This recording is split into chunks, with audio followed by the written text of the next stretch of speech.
disciples approached Jesus and said, "Who is the greatest in the kingdom of heaven?" He called the child over, placed it in their midst, and said, "Amen, I say to you, unless you turn and become like children, you will not enter the kingdom of heaven. Whoever humbles himself like this child is the greatest in the kingdom of heaven. And whoever receives one child such as this in my name receives me. See that you do not despise one of these little ones. For I say to you that their angels in heaven always look upon the face of my heavenly Father."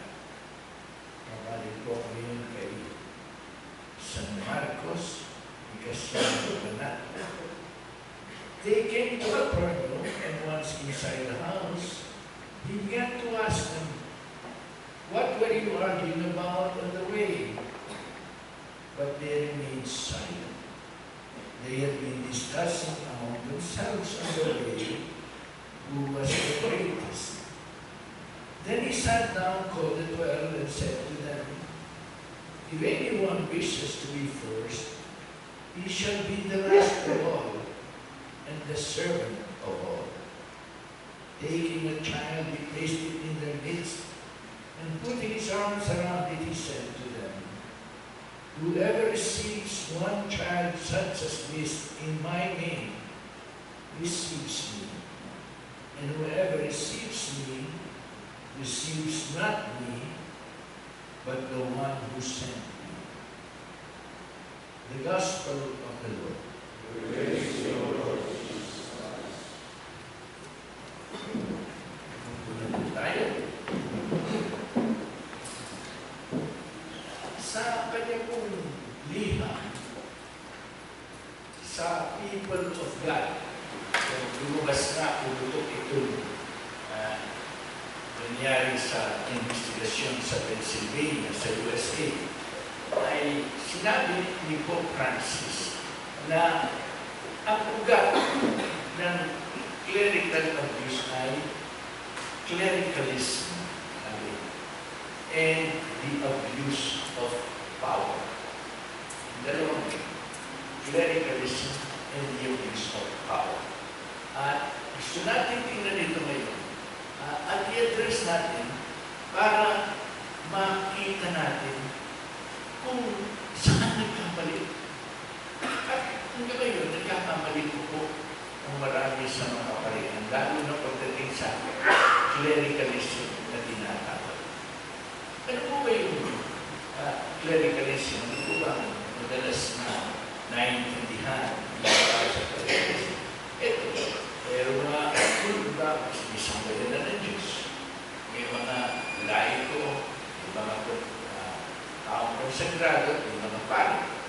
At ang intindi ay ito, kapag ikaw ay naging pari, ikaw ay nataas. Ikaw ay nabigyan ng mas malaking dignidad. At nakatataas ka na sa mga ordinaryong Kristiyano, sa mga ordinaryong Katoliko. Yun ang una. Pag-intindi na, I have a greater and a higher dignity than the ordinary baptized people. Aaminin ko, ganun din po ang aking pag-unawa. At kung kami nagbabasa ng mga encyclical letters ng mga papa ng Pius XI, Pius XII, tulad ng Mentinos, staple fare po yun ng mga seminarista. Kami, kapalakon na. Ang ibinibigay na ideya sa iyo, pag ikaw ay naging pari, tandaan mo, nakataas ka. Nakataas ka. Dakila ka kapag ikaw ay naging pari. So, ganun po ang pagkakaintindi. At wala mga pari, tama yun. Ngayon, sa totoo lang, yung na yan kinorekt ng Second Vatican Council. Kinorekt sa number 32 ng Second Vatican Council. Ipinaliwanag na at pinakita the Iglesia na ang greatest dignity,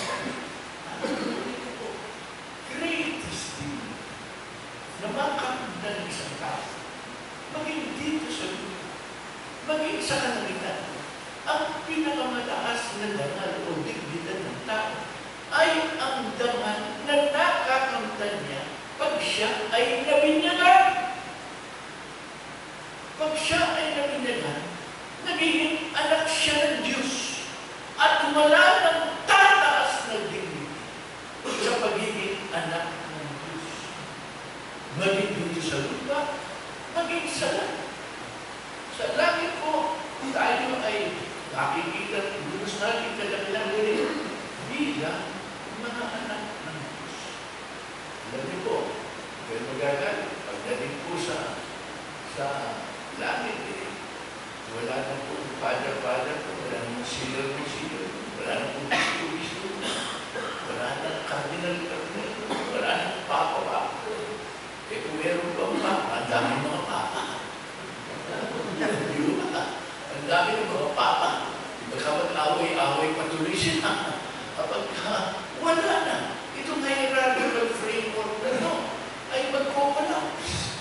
Kapag tayo ay namatay na, hindi na kailangan yan sa kabilang lupa. Itong hierarchy. Kapag sinabi po sa atin, you are praised forever. Yes, forever. Katulad din na sinasabi sa mag-asawa, ng mag-asawa, I will love you forever. Yun eh. You will be my husband and you will be my wife forever.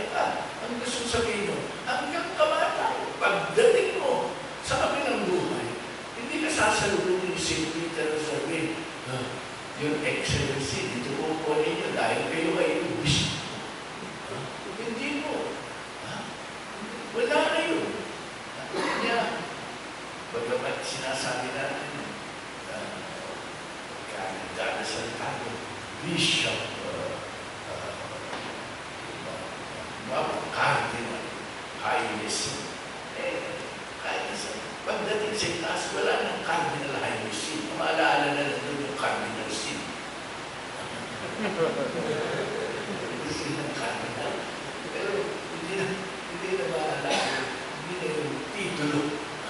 So, yung lahat ko, ay sinabi niya, paulit-ulit, mula sa Second Vatican Council, paulit-ulit na binanggit ang equality in dignity of all the Christians.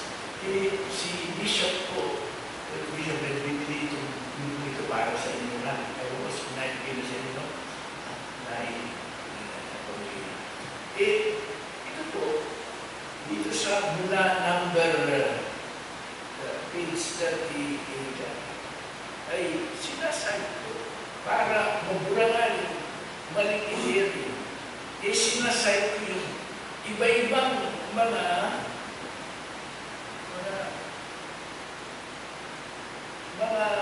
statement